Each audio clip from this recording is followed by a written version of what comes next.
दोस्तों नमस्कार। आज की इस वीडियो में हम बात करने वाले हैं रामचरितमानस को लेकर।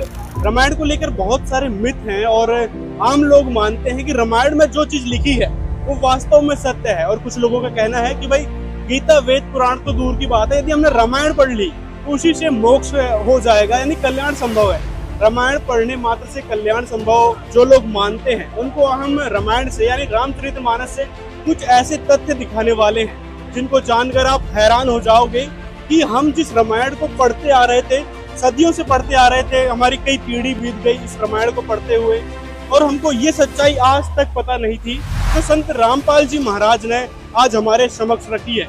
आइए हम आपको रामचरितमानस से कुछ ऐसे फैक्ट दिखाएंगे जिससे आपको खुद अंदाजा लग जाएगा कि भाई संत रामपाल जी महाराज किस लेवल के संत हैं और उनका ज्ञान किस लेवल का है। रामचरितमानस में भी ऐसे कई सारे प्रमाण मिले हैं जो हमको ये सिद्ध करते हैं कि संत रामपाल जी का ज्ञान पूर्ण रूप से प्रमाणित है। वेद से, गीता से, पुराणों से जो भी सदग्रंथ है संत रामपाल जी ने दिखाए हैं वो एक्यूरेट हैं, बिल्कुल सही है। तो आइए हम यहाँ पे एक भगत भाई है वो हमको दिखाएंगे रामचरितमानस। नमस्कार सर। सत साहिब जी। क्या नाम है जी और आप कहाँ से हैं? जी मेरा नाम सचिन दास है और मैं हरियाणा से ही रहने वाला हूँ। संत रामपाल जी महाराज जी का शिष्य हूँ। तो हम जानना चाहते हैं कुछ आप शॉर्ट में हमको प्रमाण सहित भी दिखा दें ताकि हमारे दर्शक ये भी समझ पाए कि आखिर उसमें लिखा क्या था। बिल्कुल, बुक हमारे पास अवेलेबल है, आपको हम दिखा देते हैं कुछ प्रमाण अभी। ये रामचरितमानस है, गीता प्रेस गोरखपुर से प्रकाशित होती है ये जी। ठीक है जी। इसमें बालकांड में आ जाइए आप जी।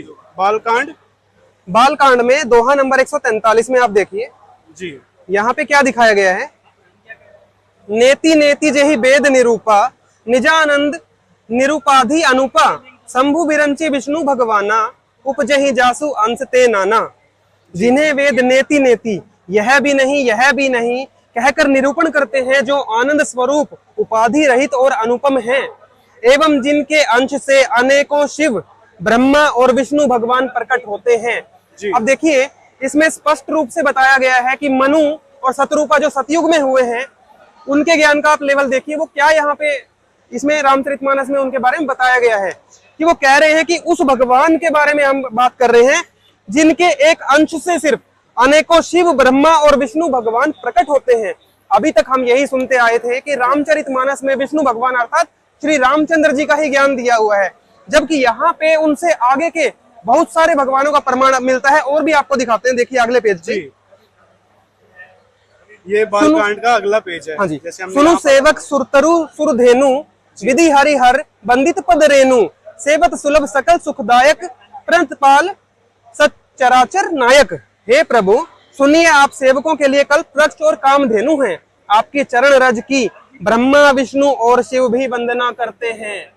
देखिए जी, जहां विष्णु जी अर्थात श्री रामचंद्र जी को सभी पूर्ण परमात्मा मान के अभी तक चल रहे थे, रामचरितमानस में इसके विपरीत ज्ञान दिया हुआ है। उनसे ऊपर तो बहुत प्रभु बताए हैं। आप देखिए जी, आप सेवा करने में सुलभ हैं तथा सब सुखों के देने वाले हैं। आप शरणागत के रक्षक और जड़ चेतन के स्वामी हैं। तो श्री रामचंद्र जी तो यही कैंसिल हो गए कि वो जड़ चेतन के स्वामी नहीं है। आप देखिए कई लोग ये सोचते हैं कि रामचंद्र वो राम है जिन्होंने की सृष्टि बनाई है, पर यहाँ पे स्पष्ट रूप से ये चीज प्रतिपादित हो रही है कि रामचंद्र जी से ऊपर तो बहुत सारे प्रभु हैं। और देखिए उनकी माता और पिता के बारे में इसमें बताया गया है। ये देखिए माता पिता के बारे में विष्णु जी की, रामचंद्र जी की माता पिता के तो सब जानते हैं जी, पर विष्णु जी जो मूल रूप में विष्णु भगवान है उनके बारे में आपको दिखाते हैं। ये देखिए आप जी जी अगले पेज पे आ गए। हाँ जी, बालकांड में ही चल रहे हैं। आप देखिए जी। प्रभु परंतु सुठी होती डिठाई यद्यपि भगत हित तुम ही सोहाई। तुम ब्रह्मादि जनक जग स्वामी ब्रह्म सकल और अंतर्यामी जी। ये देखिए क्या बताया है। आप ब्रह्मा आदि के भी पिता। ब्रह्मा आदि का मतलब होता है ब्रह्मा विष्णु शिव। इनको त्रिदेव भी बोल सकते हो आप, ब्रह्मादिक भी बोल सकते हो। जहां भी ब्रह्मादिक लिखा होता है उसका अर्थ होता है क्या कोई और अर्थ नहीं होता? नहीं, ब्रह्मादिक का मतलब एक ही होता है जी। त्रिदेव देवों के बारे में जब बोला जाता है तो ब्रह्मादिक बोला जाता है, मतलब ब्रह्मा विष्णु महेश। हाँ जी। तो यहाँ बताया गया ब्रह्मा आदि के भी पिता अर्थात उत्पन्न करने वाले, जगत के स्वामी और सबके हृदय के भीतर की जानने वाले ब्रह्म हैं। तो यहाँ पे स्पष्ट हो गया कि ब्रह्म वो प्रभु है जो ब्रह्मा विष्णु शिव का पिता है। अभी आपको गीता से भी आगे प्रमाणित करके दिखाएंगे यही ज्ञान क्योंकि गीता में भी प्रभु ने ये ज्ञान बताया था। ये ब्रह्म के बारे में गीता जी में भी है? बिल्कुल, गीता जी में भी दिखा है। तो कृष्ण जी ने दिया है, फिर आपको गीता जी में भी दिखाएंगे आगे। जी जी। एक और आपको चीज दिखाना चाहेंगे हम। जी जी। इनकी माता के बारे में भी बताया, वो दिखाएंगे एक बार आपको। अच्छा, माता जी के बारे में भी जिक्र है? तो चलिए हम माता जी के बारे में भी देखेंगे। यहाँ पे बताया जा रहा है कि माता जी के बारे में भी लिखा है कि राम भगवान यानी विष्णु जी की बालकांड के अंदर बारे में है। जी देखिए, पद राजीव बरनी नहीं जाही, मुनि मन मधुप बस ही जन माही, बाम भाग सोबती अनुकूला, आदि शक्ति छवि निधि जगमूला। यहाँ पे आदि शक्ति और जगमूला जो दो वर्ड यूज हुए हैं, उनको आप ध्यान से देखिए कि जिस ब्रह्म के बारे में जिक्र चल रहा है, जो ब्रह्मा विष्णु शिव के पिता हैं, उनके बारे में क्या बताया है देखिए। जी, जिनमें मुनिया के वन रूपी भंवरे बसते हैं, भगवान के उन चरण कमलों का तो वर्णन ही नहीं किया जा सकता। भगवान के बाएं भाग में, ये ब्रह्म भगवान का जिक्र चल रहा है, उनके बाएं भाग में आप देखिए हमेशा पत्नी ही विराजित होती है। उनके बाएं भाग में सदा अनुकूल रहने वाली शोभा की राशि, जगत की मूल कारण रूपा आदि शक्ति सुशोभित है। यहाँ पे श्री जानकी जी जो इन्होंने अर्थ किया है, ये अर्थ करता कि अपने मिस्टेक है, क्योंकि अगले श्लोक में क्लियर हो जाएगा कि जानकी जी तो सीता जी का नाम है, सीता जी के बारे में बात ही नहीं हो रही यहाँ पे, तो सीता जी को कहते हैं। आगे देखिए आप। जासु अंश उपजही गुण खानी, अनगिन लच्छी उमा ब्रह्मानी, भ्रकुटी बिलास जासु जग होई, राम बाम दिस सीता सोई। जिनके अंश से गुणों की खान अनगित लक्ष्मी, आप देखिए अगणित लक्ष्मी जिससे पैदा होती हैं। सीता जी तो पूरा जगत जानता है कि लक्ष्मी जी स्वयं ही आई थी, श्री रामचंद्र जी विष्णु आए थे और उनकी पत्नी लक्ष्मी जी भी सीता रूप धारण करके पृथ्वी पे आए थे। तो जिनके अंश से अनगिन लक्ष्मी, पार्वती और ब्रह्माणी, त्रिदेवों की शक्तियां उत्पन्न होती हैं। त्रिदेव देखो यहाँ भी वही जिक्र आ रहा है कि त्रिदेव ब्रह्मा विष्णु शिव जो उनकी पत्नियां हैं, जो उत्पन्न होती हैं उनसे, तथा जिनकी बोहों के इशारों से ही जगत की रचना हो जाती है, वही भगवान की शक्ति स्वरूपा शक्ति है। इसके बारे में दुर्गा देवी के बारे में बताया गया है। आप दोनों श्लोकों से मिला के देखोगे, जगमूला और आदि शक्ति जो है वो दुर्गा देवी के नाम है। तो दुर्गा देवी, इससे सिद्ध होता है कि इनकी माता है, ब्रह्म इनके पिता हैं, और ब्रह्मा विष्णु शिव जो है वो, उनके बारे में जो गीता में ज्ञान है वो भी आपको दिखाएंगे। जी देखिए, अच्छा गीता देखेंगे बिल्कुल सेम। देखिए जी, जो शास्त्रों का ज्ञान होता है ना, ये गीता है, वो एक दूसरे से बिल्कुल मैच करता है। परंतु संत रामपाल जी महाराज जी के अलावा जितने भी संत आज तक हुए हैं, वो खोल के बता ही नहीं पा रहे कि ब्रह्मा विष्णु महेश से ऊपर भी कोई प्रभु है। आप देखिए गीता में भी यही ज्ञान बताया है। अच्छा, गीता देखेंगे हम। देखिए गीता के अध्याय 14 का श्लोक 3, 4, 5 हम आपको दिखाएं। कहाँ से प्रकाशित है वो? ये भी कर देते हैं। देखिए कोई डाउट नहीं है, हमारे यहाँ पे सारी पुस्तकें गीता प्रेस गोरखपुर से आ रही है। ठीक है जी, जय दयाल गोविंदका जी इसके अनुवादक है। कोड नंबर 17 ये आती है, आप कहीं से भी ले सकते हो, ये बहुत प्रसिद्ध पुस्तक है। नहीं, वो लोग कहते हैं भाई ये संत रामपाल जी अपनी बुक छाप देते हैं। देखिए जी, आम आदमी जब इसको चेक करेगा तो वो तो नहीं कह सकता, पर ठीक है देखते हैं। नकली गुरु है वो तो कहते ही हैं। देखिए जी, नकली गुरुओं का तो अब, क्योंकि देखिए जी धंधा जिसका चौपट हो रहा है, क्योंकि झूठ के ऊपर जिसका धंधा चल रहा है, लोगों को नास्तिक बना रहे हैं वो गलत साधना करवा के। अब संत रामपाल जी महाराज सच्ची भक्ति बता रहे हैं, तो थोड़ी तकलीफ तो उनको होने वाली है, परंतु ये जगत के कल्याण कारक के लिए है, तो इसलिए हम इसको देखते हैं जी। ये 14वां अध्याय है इसका, गीता जी का। आप इसके श्लोक नंबर 3 पे आ जाइए। देखिए जी, संत रामपाल जी महाराज जी ने अपने सत्संगों से स्पष्ट किया है, आप देख सकते हैं कि गीता का ज्ञान कृष्ण जी में प्रवेश करके ब्रह्म भगवान ने दिया था। लोग अब तक यही मानते हैं कि गीता जी का ज्ञान श्री कृष्ण ने बोला, परंतु आप देखेंगे कि महाभारत में बहुत सारे ऐसे प्रमाण आते हैं और गीता में भी ऐसे प्रमाण है कि कृष्ण जी गीता का ज्ञानदाता नहीं था। गीता का ज्ञानदाता ब्रह्म प्रभु है जो उनका पिता है। ये देखिए, ये स्पष्ट करता है खुद ही। ये देखिए, पहले तो आपको ब्रह्म का एक बार स्पष्ट कर देते हैं। का ही ज्ञानदाता बदल दिया, सभी लोग मानते हैं कृष्ण जी हैं। एक बार आपको गीता के ज्ञानदाता का ही बता देते हैं, वो अपने आप को ब्रह्म बताते हैं। अभी आपने श्री रामचरितमानस में देखा कि ब्रह्म जो है वो दुर्गा का पति है और ब्रह्मा विष्णु शिव के पिताजी हैं। वहाँ पे लिखा गया है। ये देखिए, अब ये गीता ज्ञानदाता जो प्रभु है, अब एक बार आपको अध्याय 8 दिखाना जरूरी है इससे पहले जी, वरना लोग डाउट में आ जाएंगे कि भाई ये ब्रह्म कहाँ से लाते हैं गीता में। बिल्कुल, ये देखिए, ये तो लाएंगे, वो डाउट आएगा उनके मन में वैसे। ये देखिए अध्याय 8 और श्लोक नंबर 13 आपको हम अभी दिखाएंगे। अध्याय 8 श्लोक 13 हम देखने वाले हैं। ये देखिए, ओम इति एकाक्षरम ब्रह्म व्याहरन माम अनुसमरण यह प्रयाति त्यजन देहम स याति परमाम गतिम। यहाँ पे प्रभु बता रहे हैं गीता ज्ञानदाता कि ओम इस एक अक्षर रूप ब्रह्म को उच्चारण करता हुआ और उसके अर्थ स्वरूप मुझ निर्गुण ब्रह्म का चिंतन करता हुआ शरीर को त्याग कर जाता है। अर्थात ओम जाप यहाँ पे ब्रह्म का बताया गया है और गीता ज्ञानदाता कह रहा है कि मेरा यह मुझ ब्रह्म का यह एक अक्षर का ओम मंत्र है। तो आप देखिए ओम मंत्र भी ब्रह्म का है और गीता ज्ञानदाता भी ब्रह्म सिद्ध हो गया। यहाँ पे कह रहे हैं ये मेरा मंत्र है, मैं ब्रह्म हूँ। यहाँ पे इन्होंने अपने आप को ब्रह्म कहा है।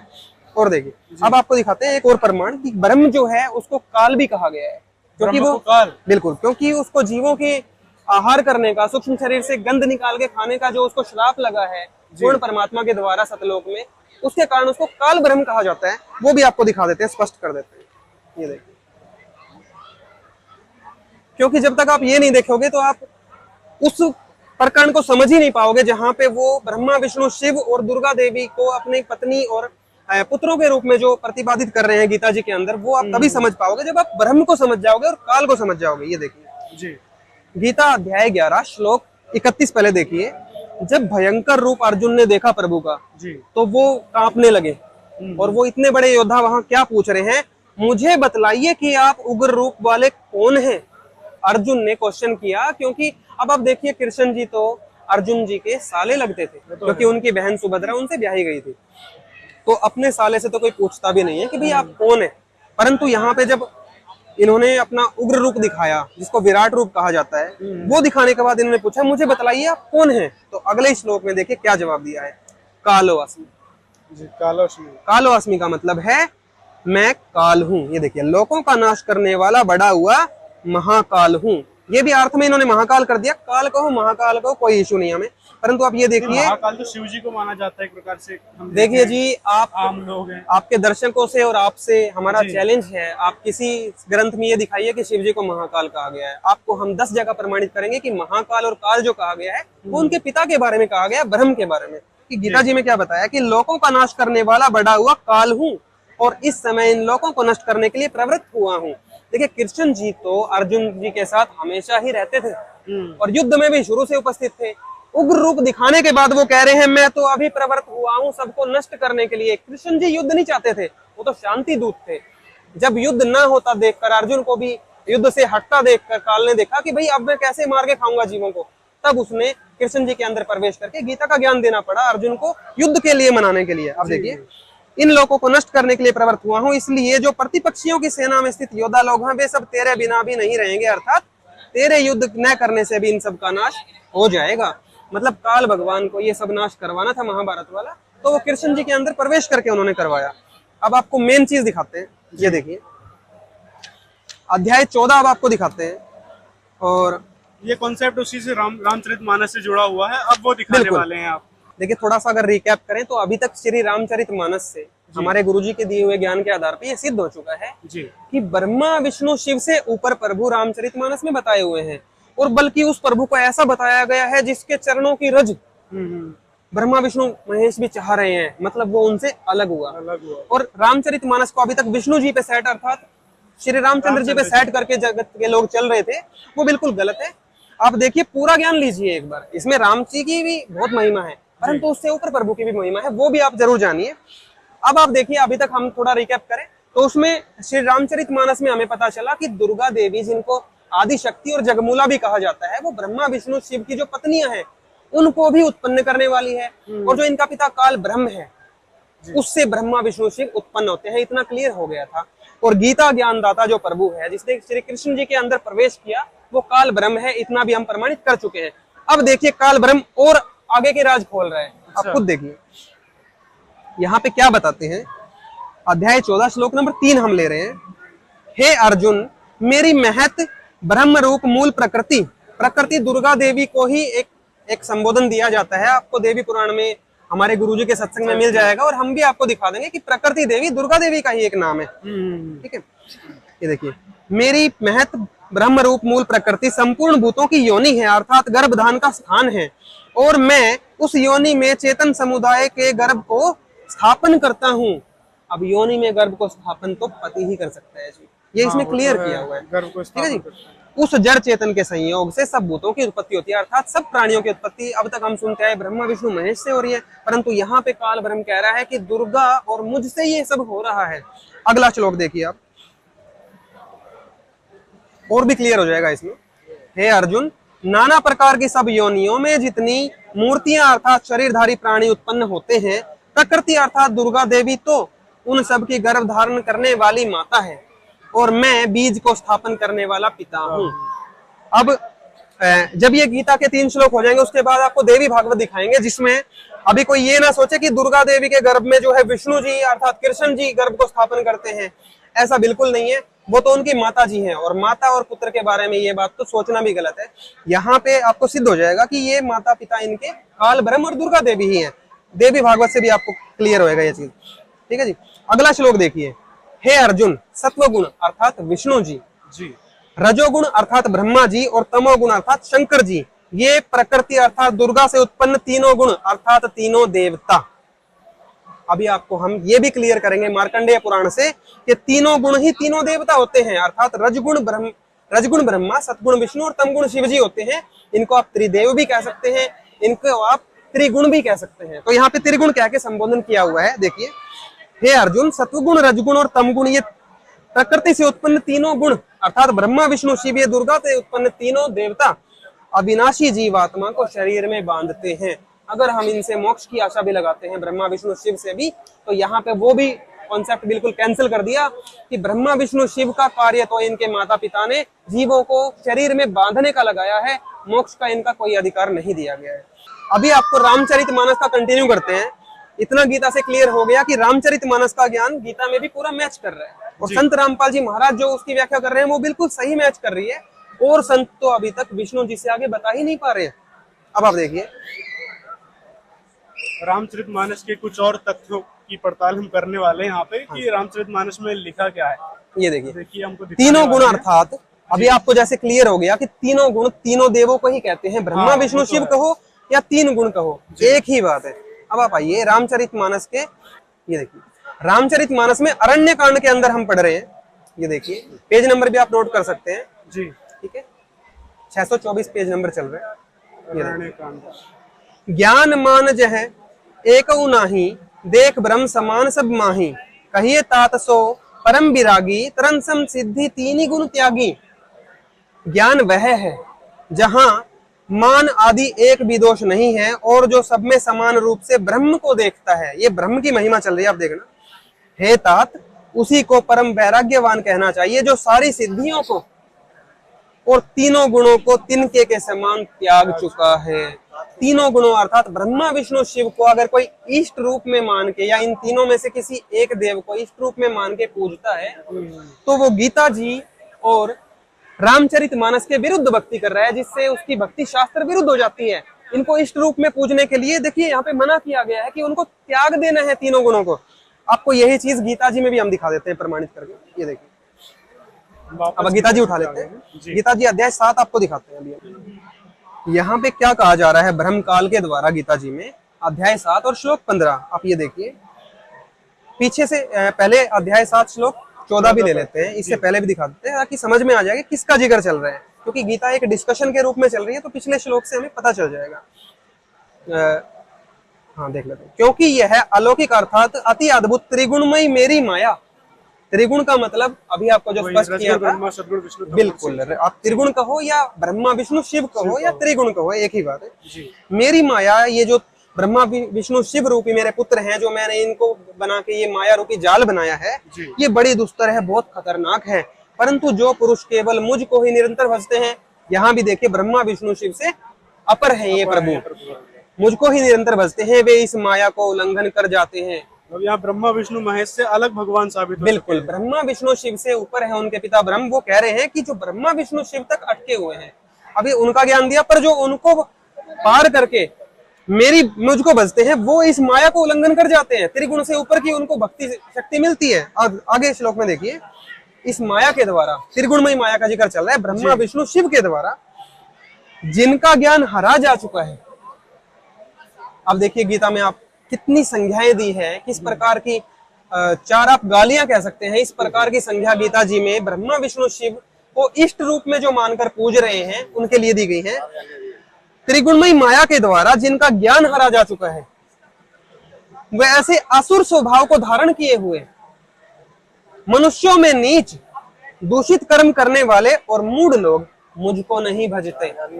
चार गाली दे रखी है। तो कितना क्लियर है गीता जी का ज्ञान और रामचरितमानस का ज्ञान कि ब्रह्मा विष्णु शिव तक जो अटक गए हैं वो ब्रह्म की पूजा नहीं कर रहे। यहाँ से भी दोबारा वही चीज स्पष्ट हो रही है कि ब्रह्म जो है ब्रह्मा विष्णु शिव से बिल्कुल अन्य है, इनसे ऊपर है, इनका पिता है, और वो अपनी भक्ति के लिए यहाँ पे प्रेरित कर रहा है अर्जुन को। यही बात रामचरितमानस से भी सिद्ध हो यही बात चुकी है कि ब्रह्म अलग है इन तीनों देवताओं से। इसमें क्या बातें और लिखी हुई है? मैं अपने बारे में थोड़ा सा बताता हूँ। जैसे मैं बचपन से श्रद्धालु था, तो मैं बचपन से हनुमान जी के व्रत किया करता था मंगलवार को, और चूरमा बना के खुद भी खाता था, बंदरों को भी केले वगैरह खिला के आता था। इस तरह की भक्ति मैं बचपन से कर रहा था। परंतु जब मुझे संत रामपाल जी महाराज जी का ज्ञान प्राप्त हुआ, तब मुझे पता चला वो भक्ति मेरी शास्त्र विरुद्ध थी। और गीता जी में वैसी शास्त्र विरुद्ध हर एक भक्ति को कैंसिल किया हुआ है, निषेध बताया है। एक बार वो आपको दिखाते हैं, फिर रामचरितमानस का अगली कड़ी जुड़ेगी। देखिए, अभी आपको अध्याय 16 दिखा देते हैं एक बार हम। अध्याय 16 का श्लोक 23 और 24 ये हमारे गुरुजी लगभग हर सत्संग में आपको बताते हैं। आप देखिए कि जो पुरुष शास्त्र विधि को त्याग कर अपनी इच्छा से मनमाना आचरण करता है वह न सिद्धि को प्राप्त होता है। अर्थात गुरुजी बताते हैं कि इसके भगवान से हम कुछ कार्य सिद्धि के लिए प्रार्थना करते हैं, भगवान मेरा बच्चा पास हो जाए, हे भगवान मेरी बीमारी ठीक हो जाए। बहुत तरह के कार्य होते हैं जो हम सिद्ध करवाना चाहते हैं भगवान की कृपा से। तो यहाँ पे बताया जा रहा है, अगर शास्त्र विधि को त्याग कर आप अपनी इच्छा से कुछ भी करते हैं तो आपको वो सिद्धि प्राप्त नहीं होगी, वो कार्य सिद्ध नहीं होंगे। न परम गति को अर्थात मोक्ष नहीं होगा। सनातन धर्म में आप देखिए सबसे बड़ी चीज मोक्ष को माना गया है कि अगर मनुष्य जीवन पाके मोक्ष प्राप्त कर लिया तो सफल है, अन्यथा वो असफल माना गया है। और न सुख को ही, इस जीवन में रहते हुए भी हमें कई तरह के सुखों की जरूरत होती है, आध्यात्मिक, मानसिक जी। तो उस तरह के सुख भी उस भक्त को प्राप्त नहीं होते जो अपनी इच्छा से मनमाना आचरण करते हैं, या फिर ऐसे गुरुओं से नाम दीक्षा लेके या उनका ज्ञान सुनकर भक्ति करते हैं जो शास्त्रों के विरुद्ध साधना करवा रहे हैं। और आपको बताऊं कि मैं बहुत संतों के सत्संग सुनता रहता हूं, और संत रामपाल जी महाराज जी के अलावा मुझे आज भारत में कोई दूसरा संत नजर नहीं आया है अब तक जो शास्त्रों के अनुकूल साधना बता रहा हो। अगला श्लोक भी आप देखिए, अध्याय 16 और श्लोक नंबर 24। इससे तेरे लिए इस कर्तव्य अर्थात जो कर्म भक्ति में करने चाहिए और अकर्तव्य जो कर्म त्याग देने चाहिए की व्यवस्था में शास्त्र ही प्रमाण है। ऐसा जानकर तू शास्त्र विधि से नियत कर्म ही करने योग्य है। तो अर्जुन को भी प्रभु ने यही ज्ञान दिया था कि जो साधना शास्त्रों में बताई हुई है, शास्त्र आप देखिए पवित्र वेद है, पवित्र गीता है, और सहायक शास्त्रों में हमारे पास रामचरितमानस है, पुराण भी हमारे पास मौजूद है। इन सब से भी हमें वो ज्ञान मिलता है कि किस प्रकार की साधना हमें करनी चाहिए मोक्ष के लिए और सुख के लिए। अब देखिए रामचरितमानस में आपको एक गजब का प्रकरण दिखाते हैं जो हनुमान जी ने अपने बारे में बताया है। मेरे जैसे बहुत लोग हैं जो हनुमान जी की पूजा बचपन से करते आ रहे हैं और आज भी कर रहे होंगे। ये देखिए यहाँ हनुमान जी क्या करे, कहू कबन में परम कुलीना कपि चंचल सभी विधिहीना, प्रात लेई जो नाम हमारा ते ही दिन ताही न मिले अहरा। भला कहिए मैं ही कौन बड़ा कुलीन हूँ, चंचल वानर हूँ और सब प्रकार से नीच हूँ। हनुमान जी ये संज्ञा बता रहे हैं। प्रातः काल जो हम लोगों यानी बंदरों का नाम ले ले तो उस दिनों से भोजन भी ना मिले। हम बंदरों का नाम, ये देखिए हनुमान जी ने अपनी साधना को बिल्कुल कैंसिल किया हुआ है। और इन नकली धर्मगुरुओं के मान के मेरे जैसे बहुत लोग हैं जो हनुमान जी की साधना में लगे हुए हैं, मंगलवार का व्रत करते हैं। देखिए धर्म आपको फॉलो करना चाहिए, पर शास्त्रों के अनुकूल करोगे तो ही लाभ मिलेगा, और जब कोई लाभ ही नहीं मिलेगा तो क्यों उस क्रिया को आप करते हो जी। फिर तो आप नास्तिक बनने जा रहे हो, क्योंकि उससे आपको लाभ तो होना नहीं। गीता जी में बताया हुआ तथ्य झूठा नहीं है जी।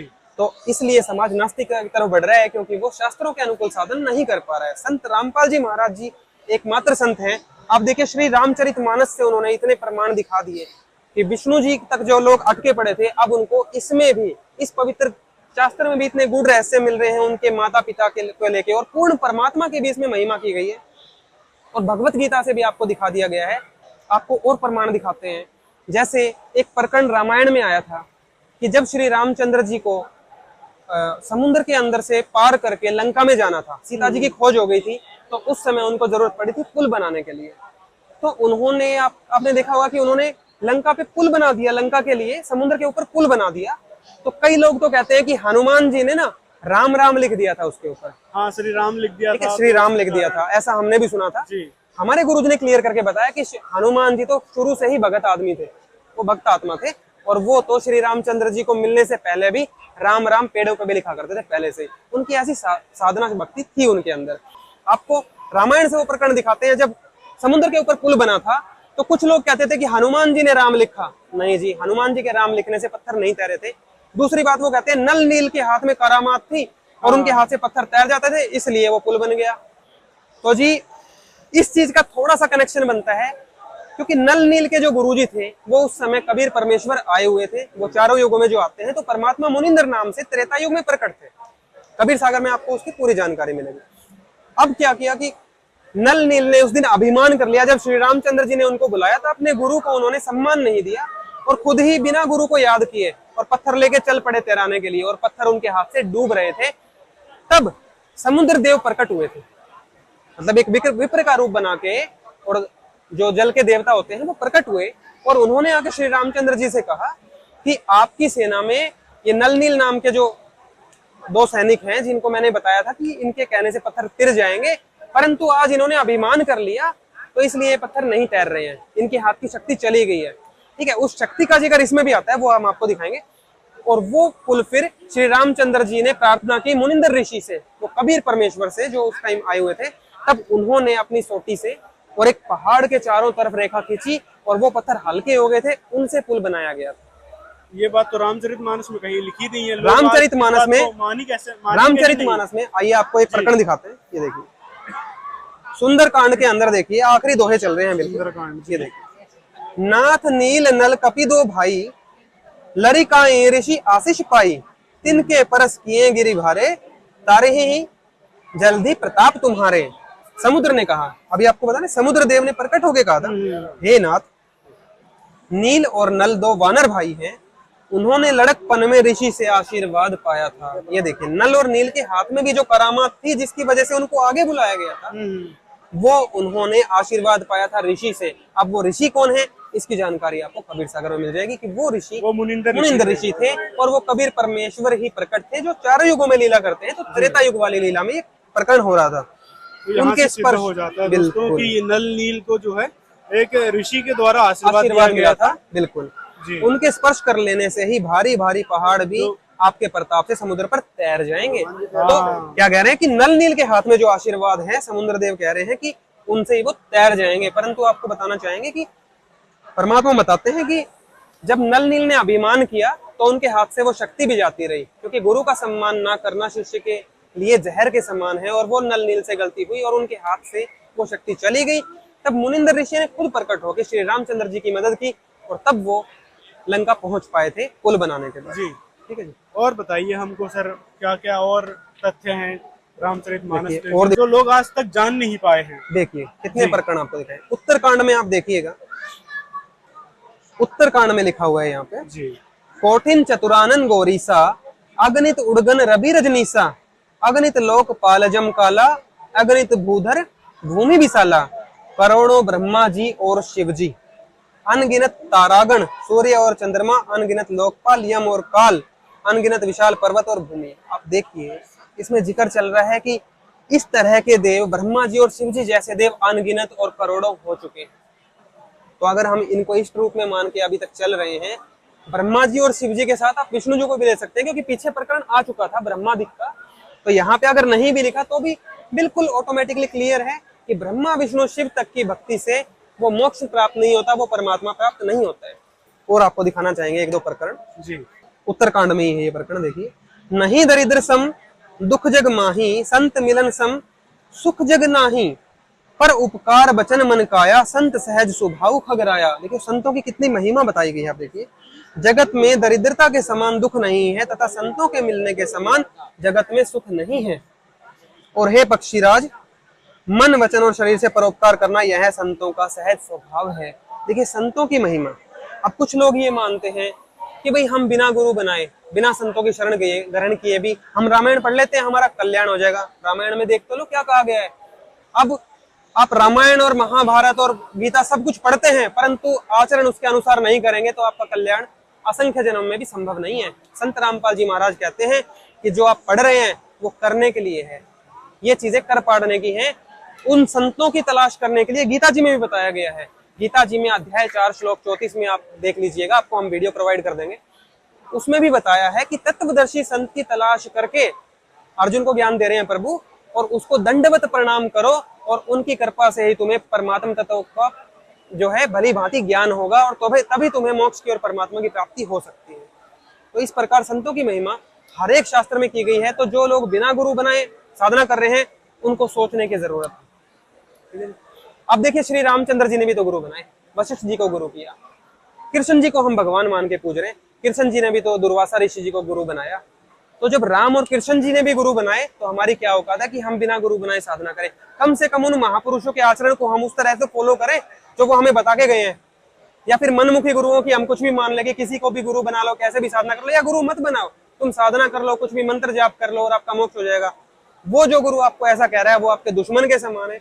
संत रामपाल जी महाराज कहते हैं कि गुरु भी बनाओ और फिर गुरु की मर्यादा में रह के भक्ति करो, तो भी आपका मोक्ष और कल्याण संभव है। और हम सभी भाइयों से प्रार्थना करना चाहेंगे, आप संत रामपाल जी महाराज जी की ज्ञान गंगा बुक जरूर पढ़िए एक बार मंगवा के।